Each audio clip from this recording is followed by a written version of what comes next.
दर्शकों, कल्पना कीजिए, आधी रात का सन्नाटा, सब सो रहे हैं और अचानक आपके दिमाग में एक सवाल फूट पड़ता है जो रात की नींद उड़ा देता है। क्या एक शांत तपस्वी आर्षे, बिना तलवार, बिना धनुष, सिर्फ अपनी एक नजर से 60,000 बहादुर योद्धाओं को पल भर में राख में बदल सकता है? क्या विष्णु का अवतार, जो ज्ञान और शांति का प्रतीक माना जाता है, इतना भयानक क्रोध भी रखता है कि उसकी आंखों से निकली ज्वाला पूरी सेना को भस्म कर दे?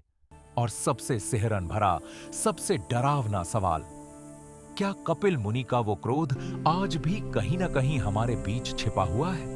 क्या आज के वैज्ञानिक नेता या सोशल मीडिया के बड़े बड़े इन्फ्लुएंसर जो ज्ञान फैला रहे हैं, उसी तरह की शक्ति रखते हैं जो गलत हाथों में पड़कर लाखों करोड़ों का विनाश कर सकती है?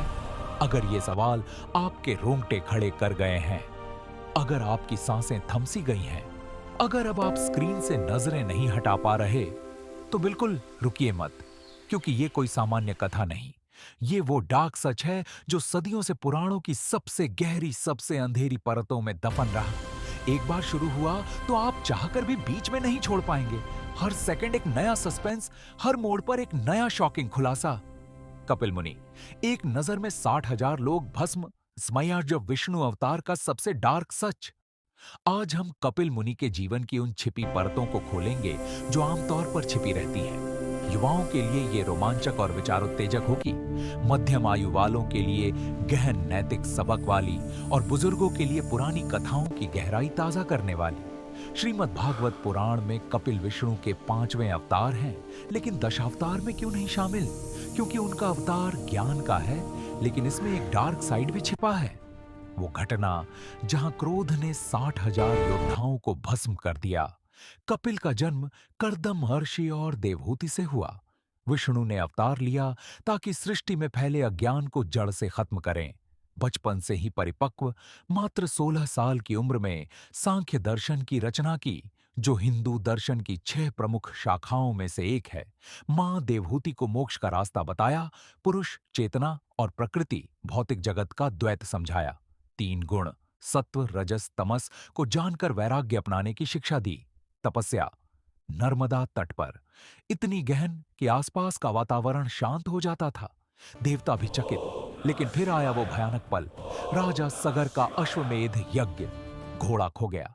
60,000 पुत्र खोज में निकले। कपिल के आश्रम पहुंचे, घोड़ा बंधा देखा। अहंकार में आशी पर हमला बोला, अपमान किया। कपिल गहन तप में लीन थे। आंखें खुली और अग्नि ज्वाला निकली। एक क्षण में 60,000 योद्धा राख हो गए। क्यों हुआ ये? क्योंकि तपस्वी का अपमान और अहंकार क्षम्य नहीं, लेकिन संख्या इतनी बड़ी, 60,000। सगर के वंशजों को श्राप मिला, गंगा न आए तो आत्माओं को मुक्ति नहीं। कई पीढ़ियां बीती। भगीरथ ने ब्रह्मा शिव की कृपा से गंगा को पृथ्वी पर लाया और पुत्रों को मुक्ति दिलाई। सांख्य दर्शन आज भी जीवंत है। क्वांटम फिजिक्स में ऊर्जा पदार्थ का द्वैतवाद इससे मिलता जुलता लगता है, लेकिन डार्क साइड साफ दिखता है। ज्ञान की शक्ति अगर क्रोध में बदल जाए तो विनाशकारी हो जाती है। Nuclear energy, artificial intelligence, social media पर फैलने वाली अफवाहें, क्या ये सब कपिल के क्रोध की याद नहीं दिलाते? क्या कपिल मुनि आज भी हिमालय की गुफाओं में विचरण कर रहे हैं? क्या उनका संदेश हमें चेतावनी दे रहा है कि ज्ञान हमेशा सकारात्मक नहीं होता, इसमें विनाश भी छिपा है?